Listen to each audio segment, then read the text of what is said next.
that have been then used for the guidelines, for the European guidelines. So we will see some of the same evidence, but I will tell you a story on how the scientific community and the practice community developed the evidence that then became the rationale for making the PICOs that have been evaluated in a rigorous way in the initiative that Partha presented to you. So now we are making a step back, and we will look at what we know that the natural history of the disease from HPV to cancer, how the evidence evolved for the HPV, the first trials, and how to screen, evolved the idea, how to screen, the idea of triage and increasing intervals and so on, and the age to start HPV. And now,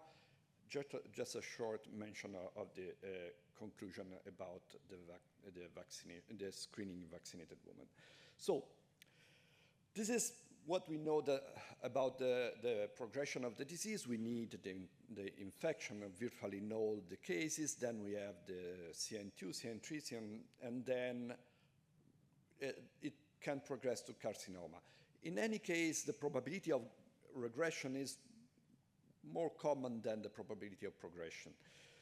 But in the new evidence showed that probably it's not linear, the progression. And probably we have two different kinds of infections that are very early distinguishable in the natural history. And so if the virus make an infection that goes for cholecystosis and CIN1, this is different from an abortive infection. And there are several molecular and also epidemiological insights that suggest this. In particular, and this has a very strong relevance for the treatment of the woman, the probability of having a CN2 or a CN3 in the next 3 years is, or 5 years is absolutely identical if you are CN1 positive, HPV positive, or if you have normal epithelium and HPV positive. So it's the presence of the HPV that makes the probability of having a CN2 and CN3, but it's not the presence of already of a CN1. So probably there is the infection can restart again, but it's not a linear progression. This means that CN1 are not a target of the screening and should not be treated. So this is what, oh, no, okay, no, don't worry. So you have a peak of infection and the okay. Okay, I will try to fix it. Where is? Okay, thank you. Yeah. Okay, you have a peak in the young. No, that's perfect. It's okay. In the younger age, then the peak of CN3 is here, and the peak of cancer is here. This gives us the idea that it needs quite a long time, some decades, to go from infection to cancer. And this probably is true for the majority of women, but it's not a fixed rule. And so this is the probability of a CN3 when you have I'm sorry, this is in Italian because I did this morning. When you have a prevalent infection. So the infection is there, you detect it, and you don't know how long it stayed there. This is the probability when you have a new infection. So the woman was negative and 12 months before, and then you detect a new positivity. And so you see that the probability of having a CN3 is much lower. So probably this difference is due to the longer time that of the infection in the case we don't know. And also this depends on the type, obviously. If you have HPV 16 persistent, the probability is much higher. If you have a HPV-16 incident, it's different, it's lower. But if you have another HPV persistent, it's lower too.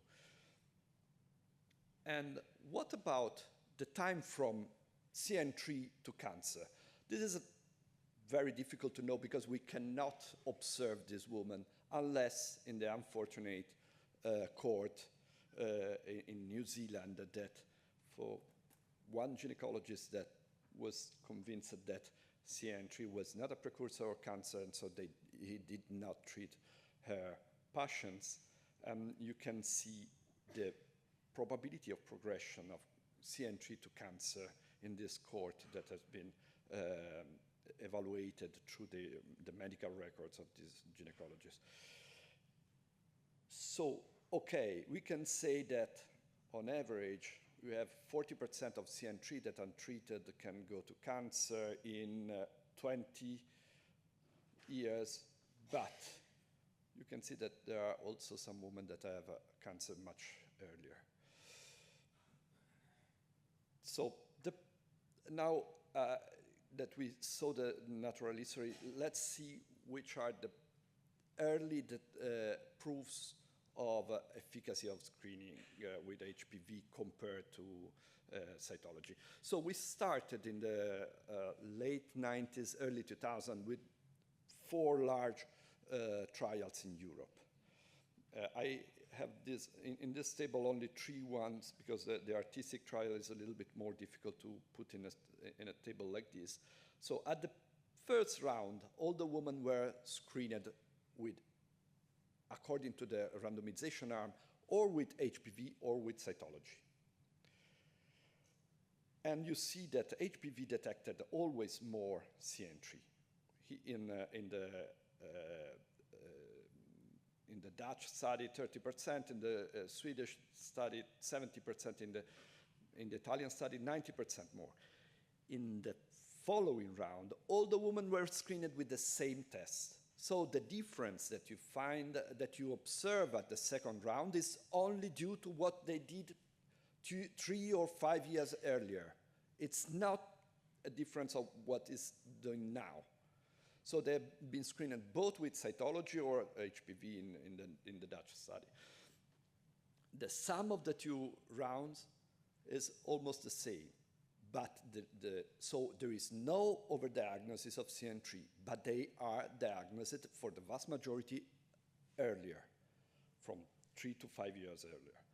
Was this early detection important for preventing cancers? Sincerely, when we started these studies, we thought no. We thought that it was mostly a matter of efficiency. We could improve the screening with longer interval and safer interval, but we really did not think that it was possible to observe such a reduction in incidence of cancer. But this is what we observed. And this is the incidence of cancer after a negative pap smear. And this is the incidence of cancer after a negative HPV test. 1 HPV test, because then they have been screened at least in 3 of the 4 studies that are pulled here with only cytology. So 1 HPV test was able to protect from cancer more than 75% less cancer in 6 years. This was really unexpected. As a result. So now we have something that is much more powerful and effective in preventing cancer, but has a problem. Women are much more positive to HPV than to cytology. So this is a meta-analysis from Philip Castle. And you have almost 10% of positivity. In Italy, we have 7–8%, compared to 2.5% of positivity of cytology. How can we manage it? How can we sustain the workload of colposcopies generated by this?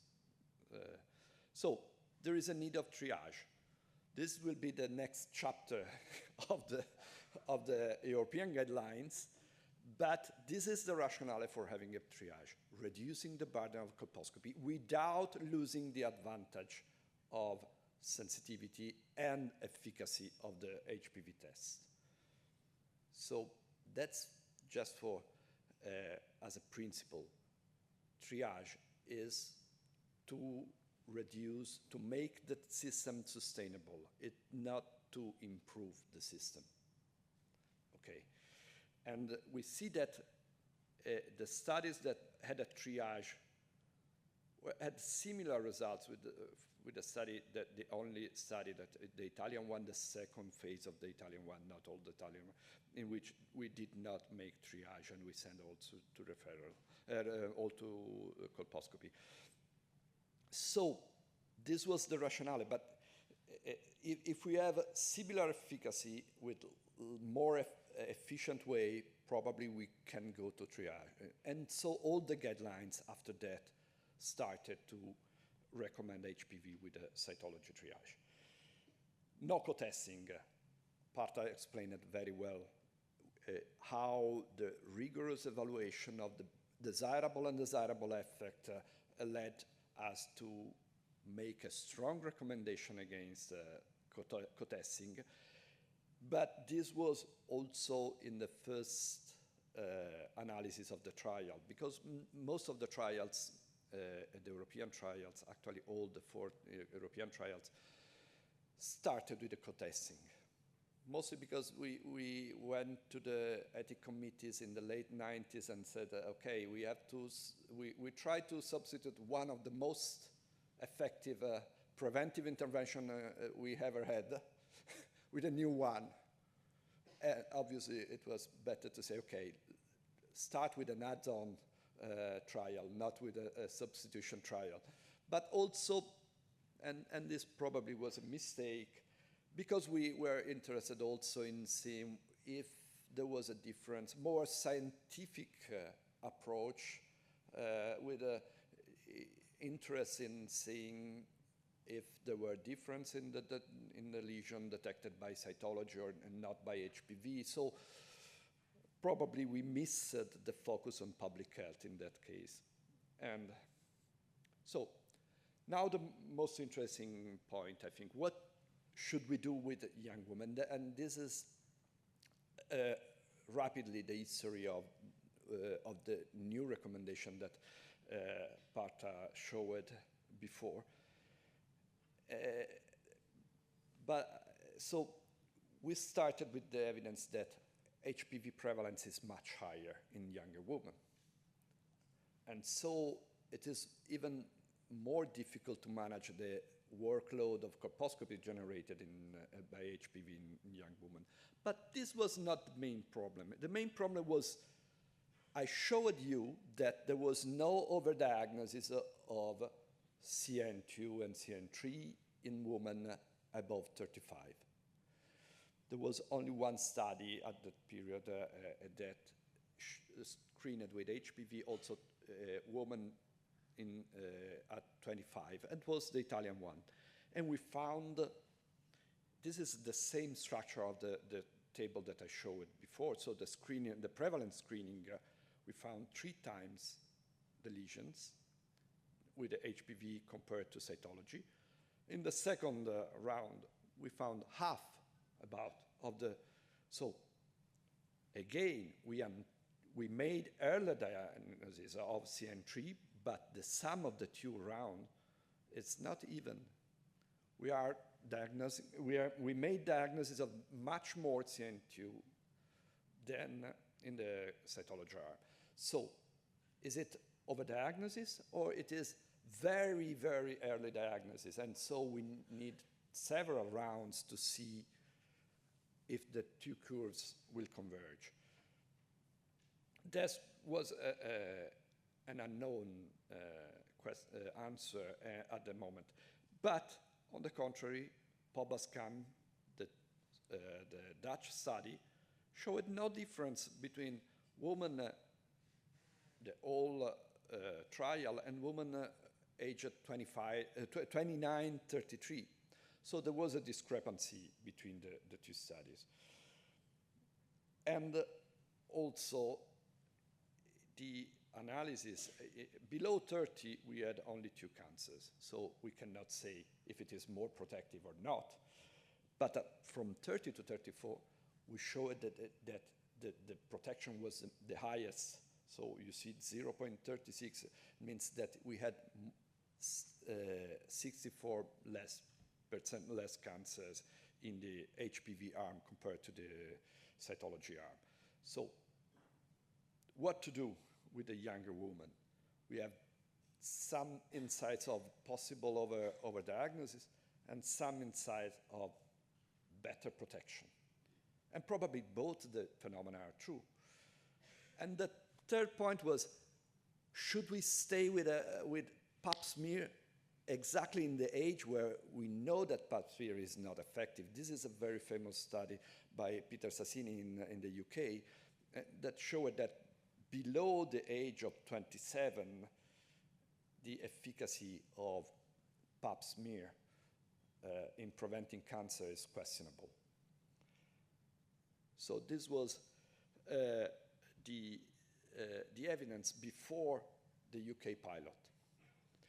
We made all this reasoning based on 6,000 women recruited in Italy in younger age. When the UK pilot published the 160 women recruited in the pilot and compared the 60,120 in HPV versus liquid-based cytology, they showed that there was a huge early diagnosis of cancer, and that at the second round, this is the incidence round, this is in column instead of in rows, but in the same column you have almost 0 cancer in the second round after HPV, while you have not 0 cancer in you have 21 cancer.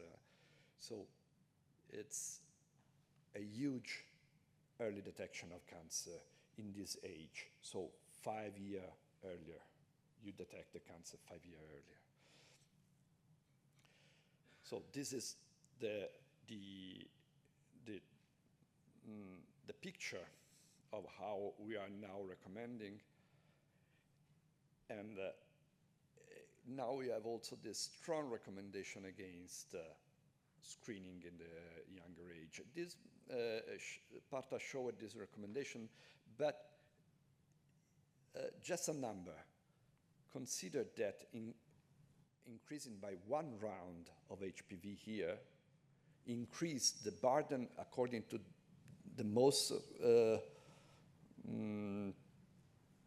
credible models, by 24% the total number of colposcopies in the lifetime of a woman. So only 1 round increased by 1/4 the probability of having one colposcopy in the lifetime. So the interval. We started with this study published in 2008 by Joachim Dillner that showed that if you have a 5-year interval, you have the same, half of the risk of a 3-year interval. So this was the starting point, and that's why our PICO started with 5 or more. Because obviously it was not reasonable to go less than 5 years with HPV. Screening in vaccinated. So I think Parta showed very well which are the advantages and the disadvantages. Just some numbers, to repeat the numbers. If you look and to understand how they move, it's the same concept that Parta showed, but I want to focus on the starting age. Just look at how large is the increase in prevented preterm births, or avoided preterm births, so not prevented, sorry. With starting at 25, even if we reduce the number of episodes by 2 times, because we go from 5-year interval to 10-year interval, we have a very, very small reduction in preterm birth. Almost the same number of preterm birth caused by screening than with the full program with a 5-year interval. If we go from 25 to 30 as a starting age, we have a strong reduction in preterm birth. Obviously, the reduction is even stronger if we go to 35. But you see that also, the cancer that we prevent are less. We have 60 cancer not prevented instead of 18. But the number of preterm birth increases a lot when we decrease the starting age. So in conclusion, we are facing an era of the intensification of screening, thanks to vaccination and HPV testing. This will require much more attention to participation, because if we invite all the women only twice in their life, we must be 100% certain that at least at the first one, we have the maximum compliance that we can, participation that we can achieve in any way, because otherwise they will be invited after 10 years. And this will dramatically reduce the efficacy of the screening program. So participation is the main important thing. Obviously, we can optimize, we have to optimize triage strategies, but this is only for having a sustainable workload. It's not really for changing the game. Thank you.